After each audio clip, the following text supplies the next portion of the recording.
Shalom saudara-saudara, hari ini kita berselancar dalam kebenaran dalam seri kitab Matius yang terambil dari Matius pasal 23 ayat 15 yang saya beri judul celaka yang kedua yang dengan perikop tambahan 2 kali lebih jahat. Saudara-saudara, di sini kita masuk ke dalam penelaahan tentang ketujuh kutukan yang ditujukan pada orang-orang Farisi yang mengungkapkan penyakit rohani secara lebih jelas. Ayat-ayat tersebut disusul oleh ketujuh pernyataan celaka dan celaka yang kedua di ayat 15. Karena masalah waktu kita hanya akan membahas sebahagian atau satu demi satu, bahkan bisa nanti dalam konteks yang lebih lengkap. Tapi untuk celaka pertama dan celaka kedua saya mengambilnya dengan satu celaka saja gitu ya. Jadi celaka yang pertama Matius pasal 23 ayat 13-14. Celaka yang kedua ayat yang 15 dan seterusnya nanti celaka yang ketiga, saudara. Nah, saudara-saudara, mari kita masuk pada gejala yang kedua yang ada di ayat 15. Gejala yang kedua ini sangat berkaitan dengan gejala yang pertama. Sebagai catatan, ya saudara harus mengerti, jika Anda membaca Alkitab dari terjemahan versi RSF atau versi modern lainnya, maka saudara tidak akan menemukan ayat 14. Dan memang seharusnya demikian. Ayat 14 itu memang bukan bagian dari Matius, melainkan tertulis di dalam Markus 12 ayat 40. Ini dalam tulisan-tulisan kitab terjemahan yang lain, saudara ya. Dan dalam terjemahan versi RSV ayat 14 itu akan dimasukkan di dalam catatan pinggir. Ia merupakan ayat yang disalin dari naskah kuno dari Markus 12 ayat 40 ke tempat yang memang bukan merupakan tempatnya. Jadi ayat 15 adalah celaka yang kedua. Ya, kalau saudara lihat ayat 13-14 kan ada kata celaka-celaka, tapi ayat 14 ada dalam tanda kurung, saudara ya. Sehingga itu tidak disebut celaka yang kedua.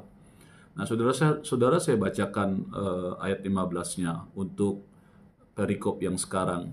Celakalah kamu, hai ahli-ahli Taurat dan orang-orang Farisi, hai kamu orang-orang munafik. Jadi ini masih dalam konteks orang-orang Farisi dan ahli Taurat yang orang-orang munafik, saudara ya, dari dalam kitab Matius pasal 23 ini.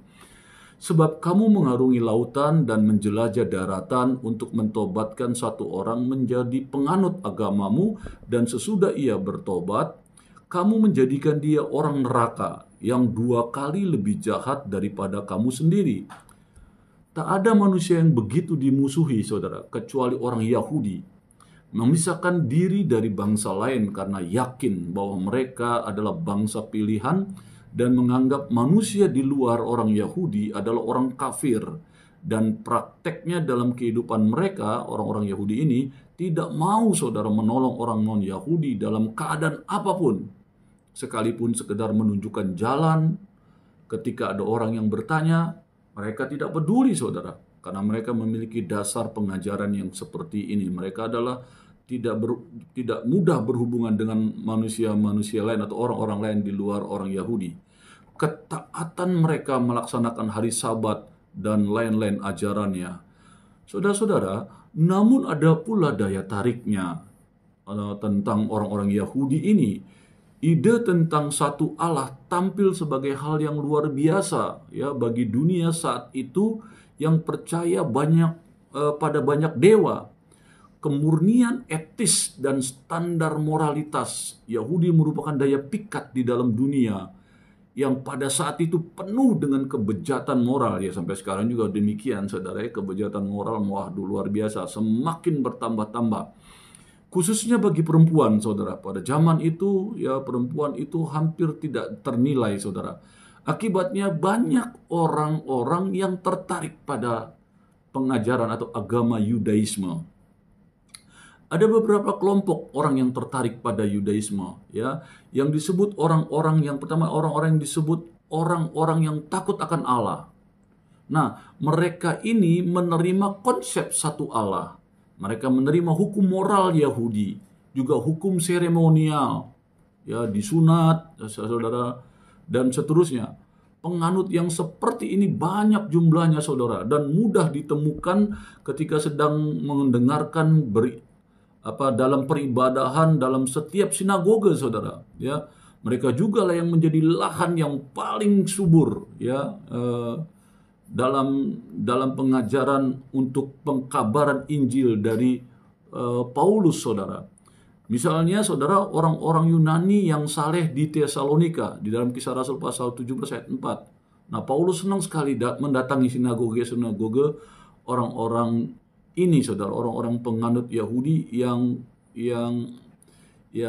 di luar bangsa Yahudi, dan mereka lah yang disebut proselit, saudara. Ya, kata penganut agamamu itu di dalam Alkitab bahasa Inggris disebut proselit, atau dalam bahasa Yunaninya proselutos. Nah, saudara-saudara, kata proselit ini adalah orang asing yang menganut agama Yahudi. Entah dia orang Yunani, orang Romawi, saudara, atau apapun kebangsaannya, ya, yang menjadi penganut agama Yahudi. Mereka itu disebut proselit. Jadi, yakni orang yang takut akan Allah, orang yang telah mendekat atau menghampiri, gitu ya, menghampiri Tuhan. Dan yang biasa terjadi, orang yang sungguh bertobat ini, saudara, ialah yang paling berlebih-lebihan dan paling fanatik dalam agama barunya. Ini yang terjadi proselit-proselit ini, saudara.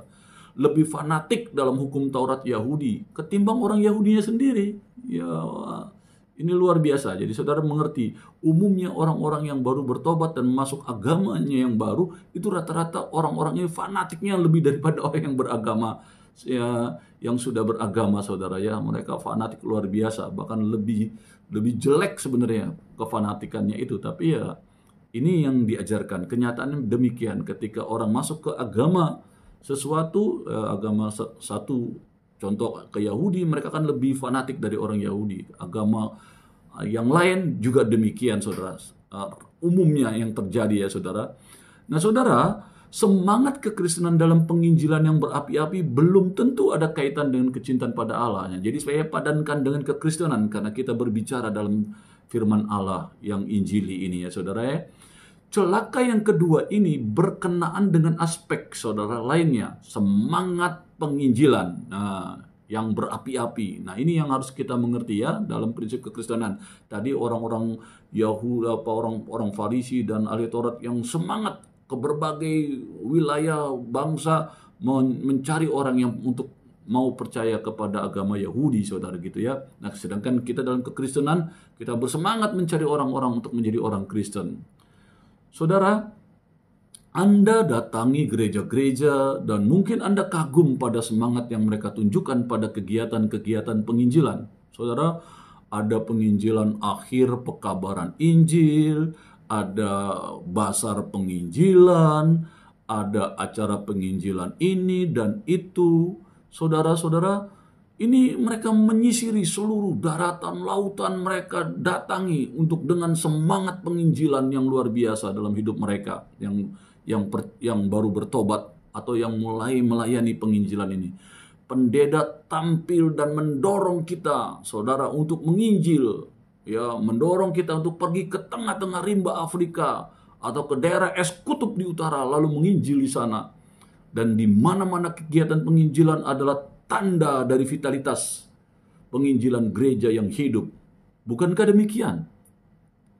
Tetapi saudara-saudara, pahamilah akan satu hal. Kita begitu mudah tertipu diri sendiri dengan mengira bahwa semangat penginjilan kita yang berapi-api itu sama dengan semangat kita yang berapi-api untuk Allah. Ya, hari ini kita belajar. Bukan berarti penginjilan itu tidak baik, sangat baik. Tetapi saudara berhati-hati tentang prinsip penginjilan yang baik, sehingga kita akhirnya memberitakan penginjilan yang tepat, saudara. Nah, salah satu bahaya terbesar, ya, saudara, yang dihadapi oleh setiap pengkabar Injil adalah ia membawa orang bertobat kepada gereja, kepada sekte atau alirannya, bukan kepada Yesus Kristus. Karena aliran-aliran gereja-gereja banyak sekali, saudara. Sektarian yang begitu sering mengaburkan iman Kristen. Allah ialah Bapakku, gereja ialah ibuku. Artinya aliran itu adalah ibuku. Ketika kita bertobat, kita masuk dalam sebuah aliran gereja. Kristen adalah namaku, atau Katolik adalah keluargaku. Saya bukan anggota yang lain. Nah, begitu yang kita tanpa sadar kita menekankan kepada petobat-petobat baru ini. Jadi apakah kita membutuhkan nama yang lainnya? Karena kita sudah merasa gerejaku, aliranku, Katolikku. Ternyata saudara, sekte-sekte atau aliran-aliran gereja-gereja bertambah dengan nama-nama yang lain. Semakin berkembang saudara. Ada Anglikan, ada Episkopal, ada Protestan, ada Presbyterian, ada Metodis, ada Kongregasional, Baptis, Pentakosta, dan lain-lain. Semuanya ini mencerai-beraikan, saudara, karena sektarian dan berpandangan sempit. Saudara, Anda lihat di dalam firman Tuhan ini, Yesus menohok kita, saudara dan saya termasuk di dalamnya, tepat di titik yang paling menyakitkan, di titik-titik tempat kita membangun keyakinan kita, di tempat di mana kita merasa rohani, namun justru karena di balik hal-hal yang terdengar rohani, itulah biasanya kita, saudara, menyembunyikan kedagingan kita. Hal-hal itulah yang biasa kita jadikan alat untuk menipu diri sendiri. Kita berpikir bahwa karena kita begitu aktif di gereja, kita mengerjakan ini dan itu, kita menyelenggarakan event ini dan event itu dalam proses kegerejawi dan penginjilan. Karena saya diundang untuk berkhotbah di dalam ibadah ini dan ibadah itu, dan KKR ini dan KKR itu. Lalu kita berpikir tentunya aku ini adalah orang yang rohani. Karena setiap orang ingin mendengarkan aku berkhotbah. Wow, luar biasa. Apakah yang dikatakan Yesus dari pernyataan yang tadi saya jelaskan kepada kita semua yang menonton dan yang mendengarnya? Yesus berkata, yang kamu hasilkan hanyalah satu orang yang 2 kali lebih layak masuk neraka daripadamu. Luar biasa, saudara. Sungguh membuat kita kaget dan tercekat sekali. Kita sering memakai kegiatan lahiriah yang kesannya rohani untuk meyakinkan diri dalam hal kerohanian kita. Saudara, saya mohon Anda menganggap atau kita semua menganggap atau memahami bahwa kita bisa saja menjadi seorang penginjil dengan semangat yang salah. Saudara bisa saja menjadi seorang pendeta dengan semangat yang salah, dengan niat yang salah, tanpa saudara sadari. Tapi hari ini Tuhan mau mengingatkan kita dengan firman-Nya di dalam Matius pasal 23 ayat 15 ini. Kenapa semangat yang salah, pemikiran yang salah, atau niat yang salah? Jika menjadi seorang pendeta akan memberi saya status sosial. Memang bisa jadi demikian, saudara. Maka hal itu sudah menjadi suatu jerat, saudara, ternyata bagi saudara. Karena saudara telah memilih menjadi seorang pendeta dengan alasan yang salah. Namun tentu saja, ya, saudara tidak akan mau mengakui bahwa diri saudara memang punya niat seperti itu yang tadi saya jelaskan di atas. Ini hal yang sangat berbahaya, saudara. Ya kan sering terjadi kita merasa kita hebat berkhotbah, hebat mengajar, kita bangga karena kita hebat mengajar, kita hebat berkhotbah, kita diundang dia di gereja ini, gereja itu, dan kita dihormati banyak orang karena pengajaran kita, karena khotbah kita yang baik itu, saudara, menurut kita. Tetapi Tuhan ingatkan, ketika motivasimu telah salah, maka apa saja yang kamu kerjakan daging atau salah. Ini yang harus kita pahami, saudara, ya, dengan baik dan benar, saudara. Nah, saudara-saudara, ini hal yang sangat berbahaya. Saudara lihat, jerat rohani itu begitu banyak Sehingga kita harus selalu memeriksa diri kita sendiri. Apakah semangat kita sudah benar? Saudara mungkin saja adalah seorang pemimpin dalam kelompok pendalaman Alkitab, atau kalau saudara seorang pemimpin kelompok sel, ya saudara, atau saudara pemimpin di dalam kelompok persekutuan doa, atau event-event yang lain, saudara adalah seorang pemimpin.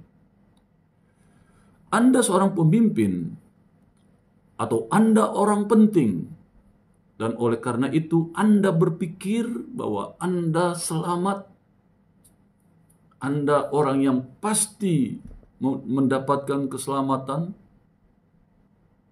pengajaran Anda itu akan membawa dampak yang baik. Tingkat kemurtatan di jajaran pemimpin, saudara, atau pimpinan, termasuk dalam golongan yang tertinggi.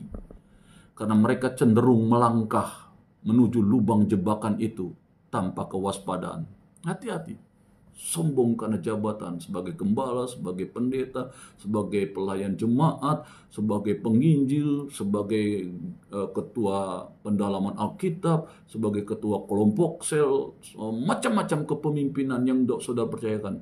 Tanpa sadar kita masuk di dalam celaka yang kedua yang Tuhan benci kepada kita, yang kita memberitakan kabar baik kepada orang, ternyata membuat orang banyak melihat karakter kita, membuat mereka menjadi lebih jahat dari apa yang kita ajarkan. Itu yang Tuhan tegur kepada orang-orang Farisi. Mereka mencari banyak orang, memberitakan tentang Taurat, tetapi mereka bawa mereka untuk mereka lebih jahat daripada orang Farisi dan ahli Taurat. Tanpa sadar kita juga demikian. Kita membawa orang ke gereja, ke aliran kita, ke sekte kita, tanpa mereka kita bawa kenal kepada Tuhan yang sesungguhnya. Sehingga seharusnya ketika kita semakin dekat sama Tuhan, tak ada yang melekat dalam hidup kita. Jabatankah yang kita jadikan dasar? Tidak. Kita bawa semua kepada Kristus. Kita bisa menginjil untuk kemuliaan Tuhan. Orang yang mendengarnya harus ketemu Tuhan. Kita mengajar firman Allah. Kita harus membuat orang bertemu dengan Tuhan. Sehingga kita tahu apa yang kita ajarkan adalah pengenalan akan Kristus. Mereka semakin mencintai Kristus. Bukan mereka kita bawa ke aliran kita, ke gereja kita, sehingga gereja yang lain adalah musuh kita. Gereja yang lain tidak membawa orang kepada Tuhan. Dan ini membuat kita menjadi orang yang sombong. Dan akhirnya kita tidak lagi membawa orang-orang kepada Kristus. Karena tanpa sadar kita yang sombong ini membuat orang yang lain 2 kali lebih sombong. Mereka bangga dengan aliran mereka, mereka bangga dengan gereja mereka, mereka bangga dengan sekte mereka. Tanpa mereka sadari mereka sebenarnya sudah tidak mendekat kepada Kristus. Tidak ketemu dengan Kristus. Yang mereka banggakan adalah pelayanannya, jabatannya, titelnya, kekayaannya, dan sebagainya, yang seharusnya semuanya dibawa untuk kemuliaan dan keluasan kerajaan Allah. Semua harus dibawa kepada Kristus. Bidat terbesar ialah keyakinan yang penuh dosa bahwa suatu gereja atau suatu aliran mempunyai hak monopoli akan Allah atau kebenarannya, atau suatu gereja merupakan pintu satu-satunya untuk masuk kerajaan Allah, berselancar dalam kebenaran. Amin.